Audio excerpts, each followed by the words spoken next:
नमस्कार, खबर विशेष लेकर मैं हूं आपके साथ धीरेन्द्र अवस्थी। प्रदेश के युवा अपने भविष्य को संवारने के लिए संघर्ष कर रहे हैं। महीनों की मेहनत, लंबे इंतजार के बाद 15 और 16 अक्टूबर को प्रदेश के करीब 30 लाख से ज्यादा परीक्षार्थी पेट का एग्जाम दे रहे हैं। प्रशासन के लिए नकल विहीन परीक्षा कराना एक बड़ी चुनौती बनी रही और इस दौरान कई साल भर भी पकड़े गए।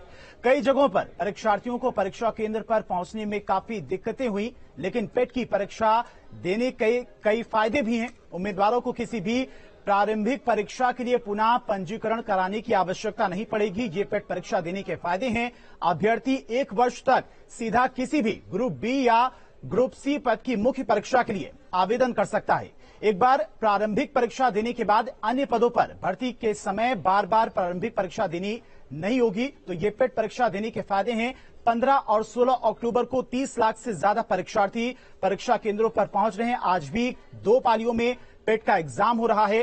कई जगहों पर प्रशासन की तरफ से नकल विहीन परीक्षा कराना एक बड़ी चुनौती बनी रही। हालांकि इस दौरान कई साल भर भी पकड़े गए। हर परीक्षा केंद्रों पर क्या कुछ स्थिति है, किस तरह से इंतजाम किए गए नकल विहीन परीक्षा कराने को लेकर, इसकी भी जानकारी आपको दिखाएंगे। हमारे संवाददाता अलग अलग जगहों से हर परीक्षा केंद्र पर मौजूद हैं, उसकी अपडेट भी आप तक पहुंचाएंगे।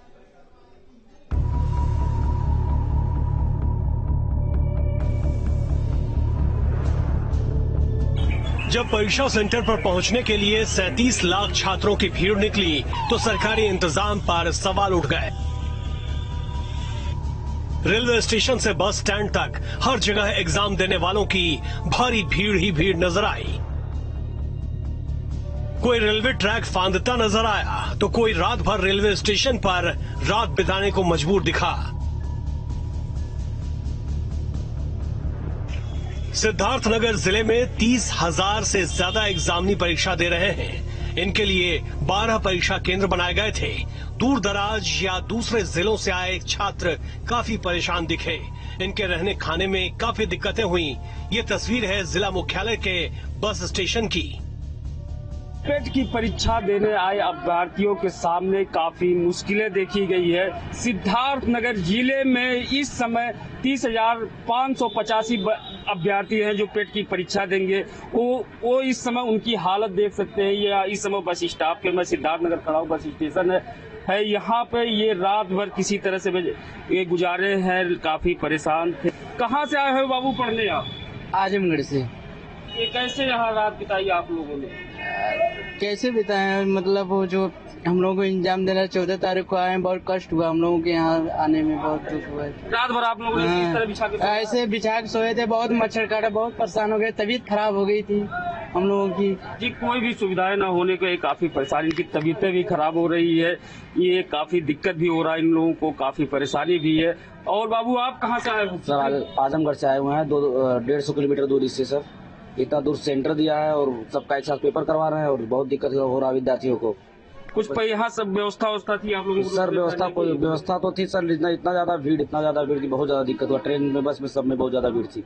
बिल्कुल इन लोगों का कहना है कि बहुत ज्यादा दिक्कत हुई, बहुत परेशानी हुई, काफी दिक्कत हुई। कुछ अभ्यर्थी आपको पढ़ते हुए भी नजर आ जाएंगे। कुछ बच्चियां हैं जो पढ़ रही हैं, अपनी तैयारी कर रही है सुबह। कुछ सोए हुए हैं, कुछ परेशान है। लेकिन अब इन लोगों को अगर यहाँ पे प्रशासन कुछ व्यवस्था करता तो शायद ये बेचारे आसानी से यहाँ रात गुजार सकते थे। सिद्धार्थनगर से परवेज अहमद, न्यूज स्टेट, उत्तर प्रदेश।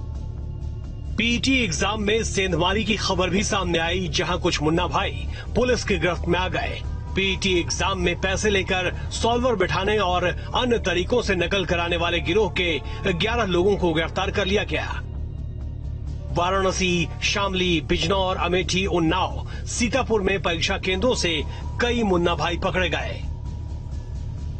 उन्नाव में दूसरे दिन की पेट परीक्षा शुरू हो गई है और जो परीक्षा केंद्र है वहाँ पे सुरक्षा के कड़े इंतजाम किए गए। सीसीटीवी कैमरे के अलावा स्टेटिंग मजिस्ट्रेट, जोनल मजिस्ट्रेट और सेक्टर मजिस्ट्रेट तैनात किए गए, जिससे कि परीक्षा नकल विहीन संपन्न कराई जाए। आपको बता दें कि कल उन्नाव में आदर्श विद्या मंदिर जो गीतापुरम में, वहाँ पे साल्वर को एसटीएफ ने पकड़ा था। इसके अलावा जो साल्वर का सहयोगी है और जिसके स्थान पे साल्वर परीक्षा दे रहा था, उसको भी एसटीएफ ने पकड़ा था। जिसके बाद से जो मॉनिटरिंग है उस पर कहीं ना कहीं सवाल खड़े हुए थे। तो आज जैसे ही परीक्षा शुरू हुई है, दूसरा दिन है परीक्षा का, तो जो परीक्षा केंद्र है उन्नाव के, वहां पे कड़े सुरक्षा के इंतजाम किए गए हैं। अधिकारी लगातार भ्रमणशील हैं और इस आदर्श विद्या मंदिर जो गीतापुरम है, यहाँ पे एसडीएम सदर, इसके अलावा सीओ सिटी और भी जो पुलिस के अधिकारी हैं वो यहाँ पे लगातार नजर बनाए हुए हैं। आज यहाँ पे सुरक्षा की व्यवस्था के कड़े इंतजाम है। इसके अलावा यहाँ पे जो आज दूसरे पाली की परीक्षा को मिला के 18,572 परीक्षार्थी पंजीकृत है, जो अपने भविष्य की इबारत लिखेंगे और लगातार पुलिस और जो अधिकारी हैं वो भ्रमणशील हैं केंद्रों पर कि परीक्षा को लेकर किसी भी तरह की दिक्कत न हो, किसी भी प्रकार की सवाल न खड़े हो। तो इस तरह जो डीएम उन्नाव है और एसपी दिनेश त्रिपाठी वो भी लगातार कई सेंटरों पे भ्रमणशील है और लगातार मॉनिटरिंग की जा रही है। जो सीसीटीवी कैमरे लगे हैं, वॉइस रिकॉर्डर के कैमरे हैं, उनको भी कंट्रोल रूम के माध्यम से देखा जा रहा है कि जो केंद्रों में किसी भी तरह की कोई लापरवाही तो नहीं बरती जा रही है। जो डीएम उन्नाव है उन्होंने एक बार फिर आदेश जारी किए हैं कि अगर परीक्षा केंद्र पर किसी भी तरह की लापरवाही उजागर होती है तो केंद्र व्यवस्थापक के साथ जो अतिरिक्त वहां पे अधिकारी तैनात किए उनकी जवाबदेही तय होगी और जो केंद्र व्यवस्थापक उनके खिलाफ FIR दर्ज होगी। अब देखने वाली बात ये होगी कि जब शाम को परीक्षा संपन्न होगी तो किसी भी तरह की लापरवाही सामने तो नहीं आती है। Rahul Shukla, news state, Uttar Pradesh, Unnao. अब जान लीजिए आखिर क्यों अहम है पीईटी एग्जाम। अधीनस्थ सेवा चयन आयोग के तरफ से आयोजित होने वाली समूह ग की सभी परीक्षाओं के लिए पीईटी 2022 अनिवार्य किया गया है। जो अभ्यर्थी पीईटी की परीक्षा में हिस्सा लेंगे वही समूह ग की परीक्षा में हिस्सा ले सकेंगे। समूह ग की किसी भी परीक्षा में शामिल होने के लिए पीईटी एग्जाम में स्कोर करना अनिवार्य है।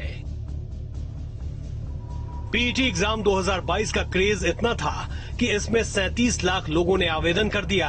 इस परीक्षा के लिए सरकार ने तैयारी तो पूरी की, पर रेलवे और बस स्टेशनों पर अभ्यर्थियों की इतनी भीड़ उमड़ आई कि कुछ दिक्कतों का सामना भी करना पड़ा। जिनको दिक्कत हुई उन्होंने हंगामा भी किया। हालांकि 37% अभ्यर्थी एग्जाम देने नहीं पहुंच सके। Team news state. तो चलिए, परीक्षा केंद्रों पर किस तरह के इंतजाम रहे, जो परीक्षार्थी परीक्षा देने के लिए पहुंचे उन्हें किस तरह की दिक्कतों का सामना करना पड़ा, ये भी जानने की कोशिश करेंगे। अविनाश सिंह संवाददाता लखनऊ से हमारे साथ जुड़ गए। इसके अलावा विकास कपिल संवाददाता सहारनपुर से हमारे साथ जुड़े हैं। इसके अलावा परवेज सिद्धार्थनगर से हमारे साथ जुड़े हुए हैं। सबसे पहले अविनाश, आपके पास आएंगे। कल जिस तरह की तस्वीरें अलग अलग शहरों से सामने आई, जो परीक्षार्थी थे उनकी तरफ से यह भी शिकायत की गई कि उनका परीक्षा जो केंद्र था वो घर से काफी दूर भेज दिया गया और उनके लिए कोई इंतजाम दिखाई नहीं दिया। जिस तरह से सरकार की तरफ से दावा किया गया था कि परिवहन और रेल विभाग को सूचित किया गया है कि लगभग 37 लाख के आसपास जो परीक्षार्थी वो परीक्षा देने अपने केंद्रों पर पहुंचेंगे, लेकिन जिस तरह की कल रेलवे स्टेशन पर, बस स्टॉप पर भीड़ दिखाई दी, वो इंतजाम काफी दिखाई नहीं दिए।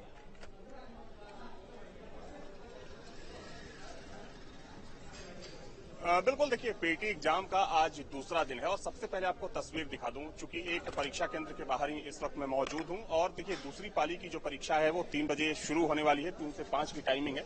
हालांकि पहली पाली की परीक्षा खत्म हो चुकी है, 10 से 12 की टाइमिंग थी, लेकिन अभ्यर्थियों की आप तादाद देख सकते हैं। और देखा जाए तो इस बार पीईटी एग्जाम के लिए तकरीबन 37 लाख से ज्यादा आवेदन आए थे। और देखिए कल जिस तरीके से व्यवस्था देखने को मिली, जो परीक्षार्थी थे, जो अभ्यर्थी थे, चूंकि उनको पहुंचने में काफी दिक्कतों का सामना करना पड़ा। हालांकि देखिए